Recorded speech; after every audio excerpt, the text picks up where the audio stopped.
Good afternoon. My name is Paul Chung, and today we're going to have a men's health talk sponsored by Boston Scientific. I am the Director of Reconstruction, Prosthetics, and Trauma, as well as an Assistant Professor of Urology at Thomas Jefferson University in Philadelphia, Pennsylvania.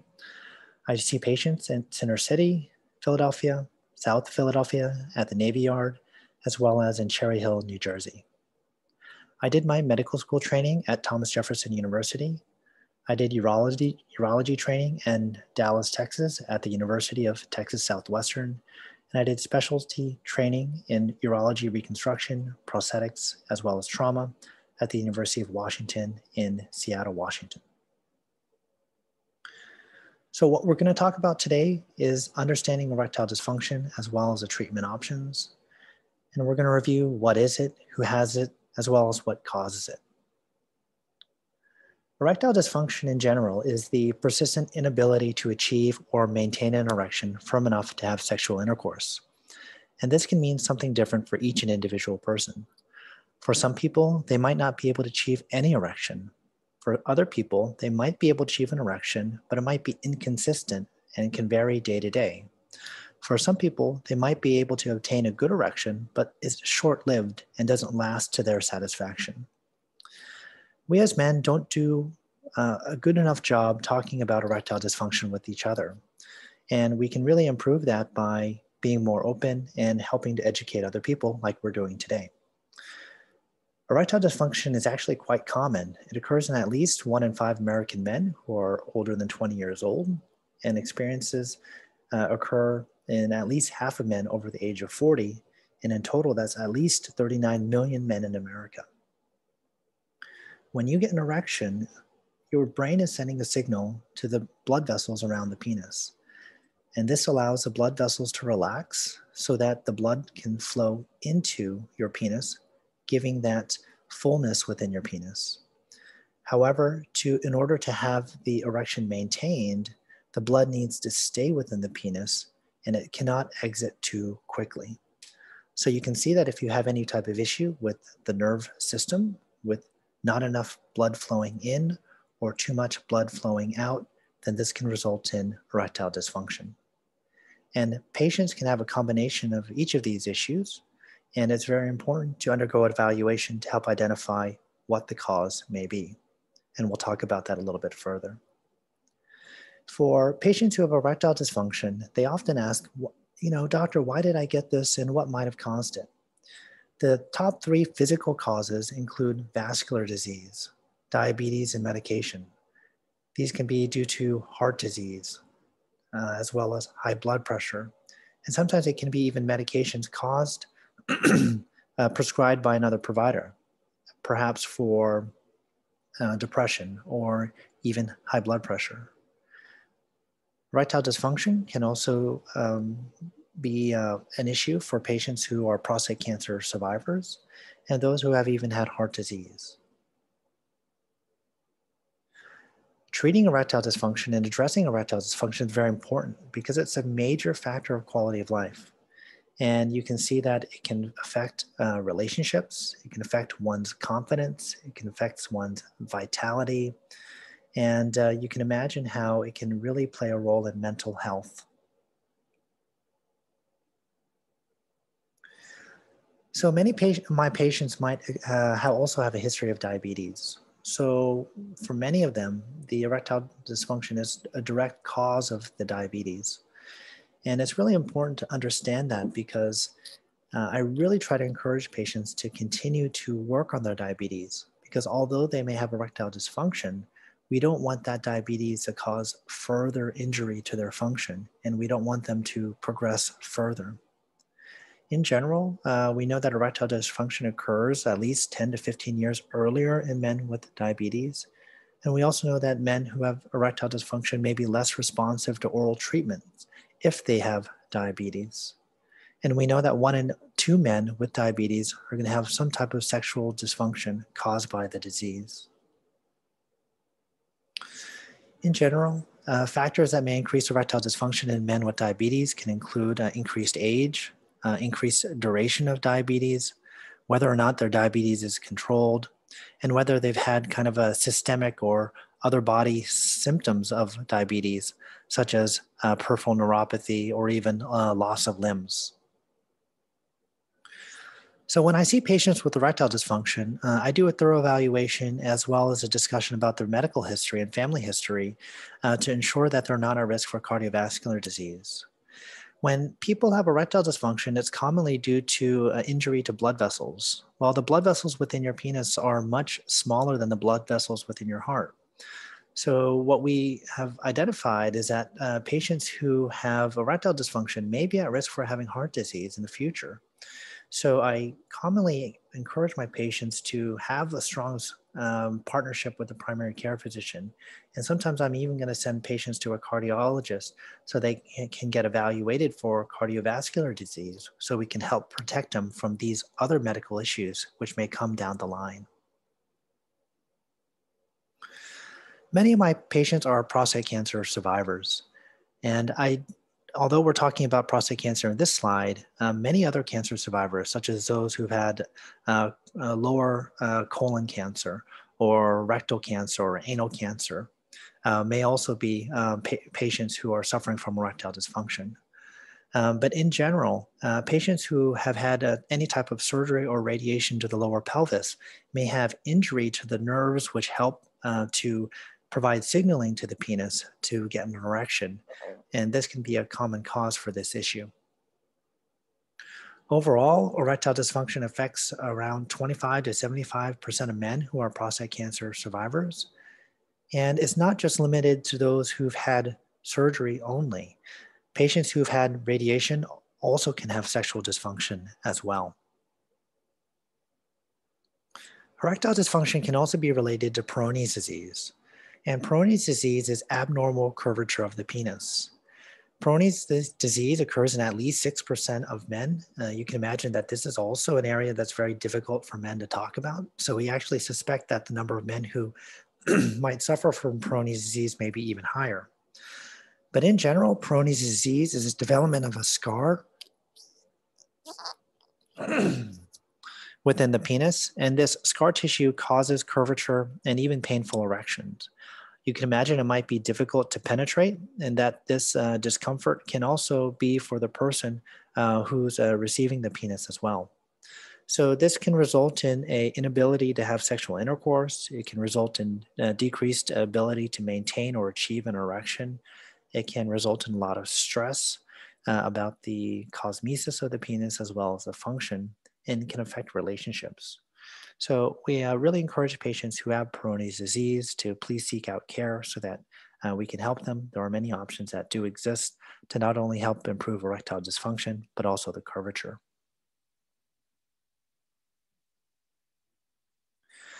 So we'd like to move on and review some of the restoration treatment options. And in general, they include oral medications, injections, implants, vacuum erection devices, as well as urethral suppositories. And we'll go into these in detail.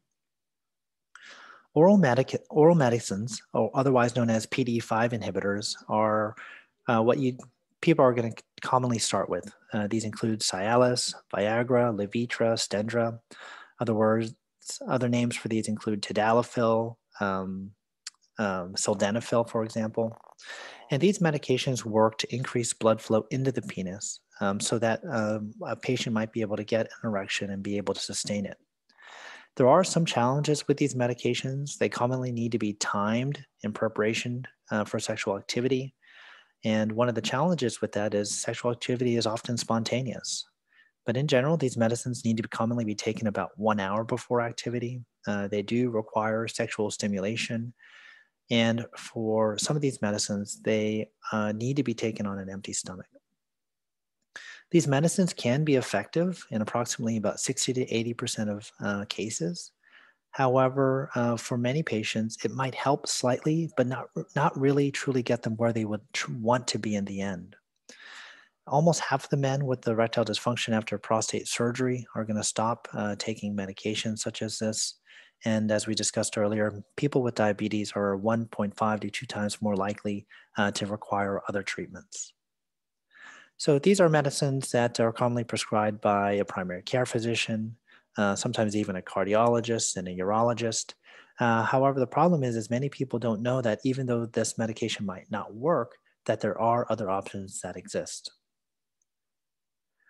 One of the challenges with oral medications are side effects. Many people can have headaches, facial flushing, stuffy nose, and upset stomach.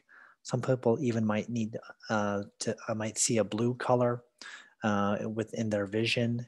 And it's important to understand who shouldn't take Viagra, for example, and that includes predominantly patients who take nitrates due to heart disease.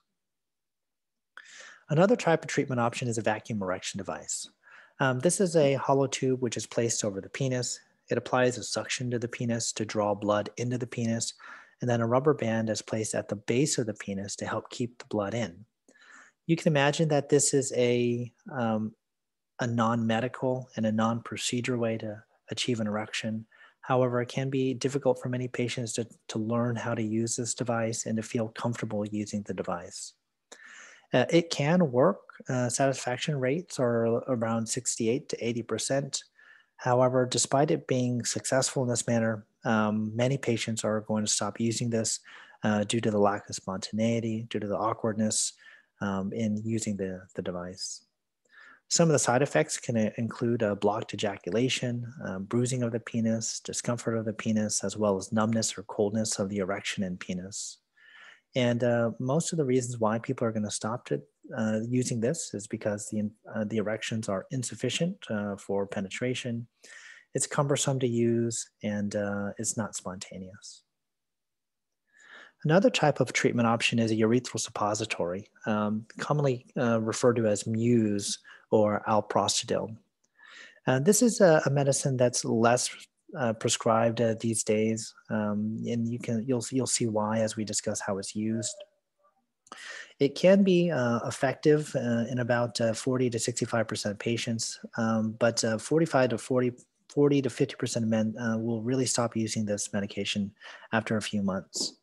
The reason is because you have an applicator, and this applicator is placed through the tip of the penis to drop a small pellet within your urinary tube. And you can imagine that this can cause pain within the penis and the urinary tube, can result in burning or even bleeding for some patients.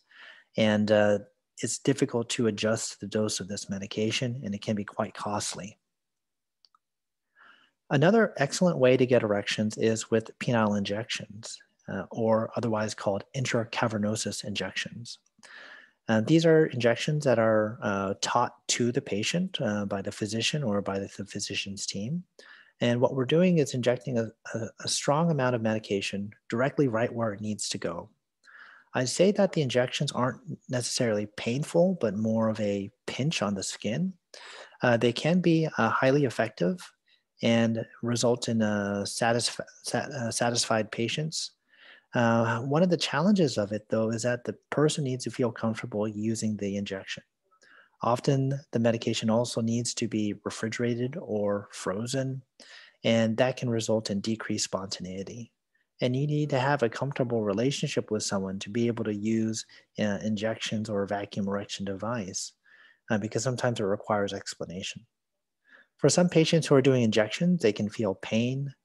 You can develop scar tissue within the penis, and that scar tissue can result in curvature of the penis or Peyronie's disease, as we've discussed earlier. It does take a few attempts to find out what the right dose may be. We want to go slowly with that dose so that we don't put patients at risk for priapism. Priapism is having an erection longer than 4 hours, which requires immediate attention in the emergency room. And one of the most common reasons why people discontinue this is because they just can't get it to work consistently. It causes some discomfort within the penis. And for many people, they just don't want to use injections. Another type of treatment option is the penile implant. And the penile implant is a pair of cylinders which are placed through a procedure underneath the skin.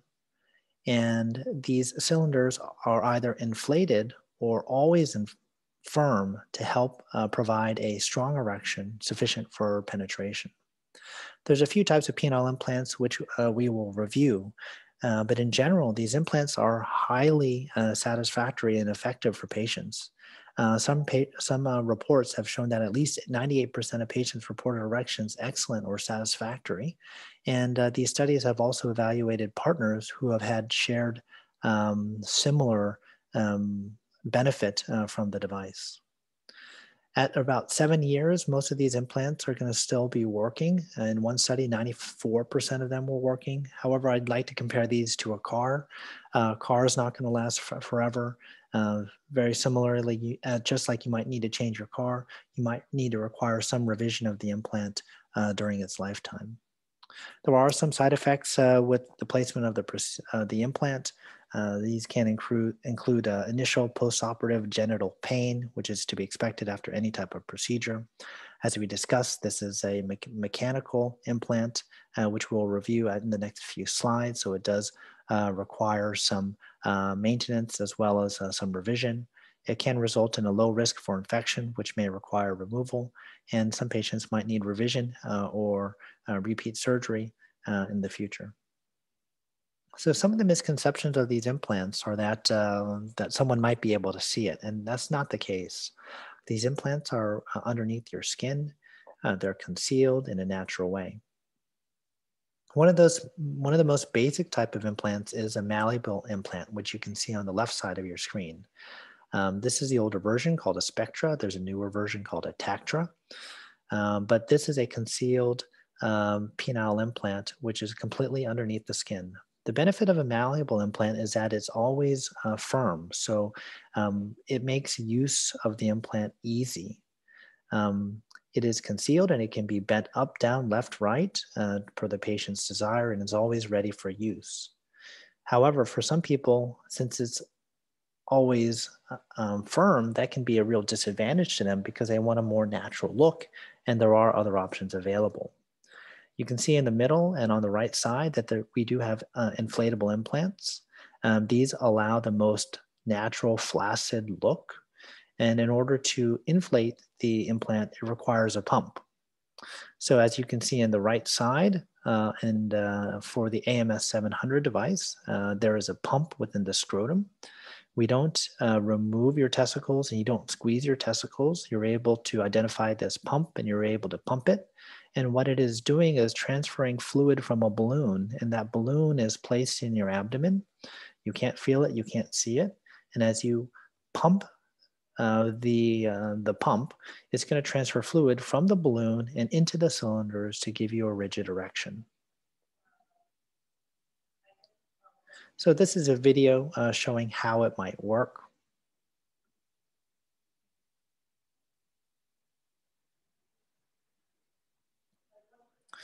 So here is a pump within the scrotum. And as a pump is being pressed, the fluid is being transferred from the reservoir or balloon into the cylinders, and that provides an erection. You're able to achieve this erection when you want, for as long as you want, and you're able to make the erection as hard as you want. And you can see in the second half of this animation video that by pressing the second button, you're able to remove that fluid from the penis and restore it to a flaccid position. With the penile implant, we know that patients are going to be extremely satisfied with this. I counsel my patients thoroughly so that they have the right expectations after surgery to achieve these high satisfaction rates. And we know that from many studies that not only patients, but also their partners are also satisfied with the results as well. The penile implants are designed as a permanent solution to erectile dysfunction, allows people to have spontaneous sexual activity with the patient truly in control. When you're taking oral medicines, when you're doing injections, when you're doing vacuum therapy, you're not exactly sure how well it might work, for how long it might work, and when it might work. But with the penile implant, you're in control of all of those features. It is an implant that's completely concealed underneath the skin, and nobody needs to know that you have one. It fortunately does not interfere with your ability to urinate, and it's not going to interfere with your ability to feel or orgasm or ejaculate, unless you've already had loss of ejaculation due to prostate cancer or prostate treatment previously. These implants have been around for several decades and improved over time, and nearly 500,000 patients have been treated with the Boston Scientific penile implant throughout its existence. There are risks with any procedure that can be performed, and these are risks that I review with my patients and thoroughly before surgery. Fortunately, most of these risks of having an implant failure, chronic pain, or infection are low. However, it is important to understand that it is a permanent procedure. After having the penile implant performed, you're not going to be able to go back to doing injections or taking oral medicines, for example. Many people ask whether this is going to be covered by insurance, and fortunately, it is covered by most insurances, especially private insurances. It is covered by Medicare. I've even had some success for some Medicaid patients with prostate cancer to be approved for the implant. That's something that our office will help each and every individual patient to find out whether they're covered. We know that dealing with insurance companies can be challenging, and we're happy to help with that. For those patients who might not be covered, there are some other opportunities, sometimes even through Boston Scientific, to have a payment plan, for example, to be able to improve their quality of life through other financial ways. So what I think is really important is to understand who can treat erectile dysfunction. And yes, you can go to your family physician and you can go to your primary care physician to receive oral medications, but that's typically where they're going to stop. You can see a urologist who's focused on the male genital system. However, one of the challenges with even seeing a urologist is that they may not be able to provide or feel comfortable providing all of the treatment options for you. They may be able to give you oral medicines or injections, but they might not even be able to talk to you in detail about the procedure, such as a penile implant. So it's really important to see someone who's a prosthetic urologist or an ED specialist.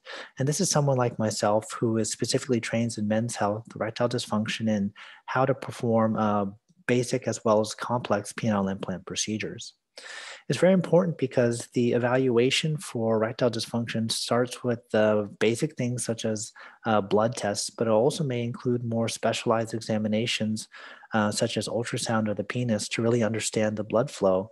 And for those type of procedures, you often need to see someone like myself who's familiar with how to do these studies. So we'd like to thank you for joining us for this seminar on men's health. And we hope that we've been able to help educate you on erectile dysfunction, what might cause it, as well as the treatment options that do exist for it. Thank you very much for your time.